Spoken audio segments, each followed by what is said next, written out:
আসসালামু আলাইকুম প্রিয় শৌখিন চীনা হাঁস খামারি ভাই ও বোনেরা, শুভরাত্রি। সবাই কেমন আছেন? আলহামদুলিল্লাহ। এই দেখেন আমার বছরের শুরুর বাচ্চা, বছর বলতে এবছর আমি নতুন স্টার্ট করছি। তো এই যে প্রথম বাচ্চা পেলাম, 5টা বাচ্চা উঠছে 6টা ডিমের থেকে। আর ওই ডিমগুলো ভেঙে ফেলছিল, আগের ভিডিওতে বলা ছিল।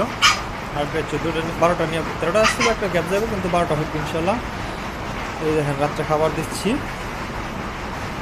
তো বাচ্চাগুলো আল্লাহ দিলে দেখেন খুব ফল ফুললা। রাত্রে খেয়ারের সাথে যেমন মার সাথে রাখলে এরকম বাল্ব বাতি মাতি যেমন লাগে না। এই দেখেন হাঁসগুলো খাবার খাইতেছে।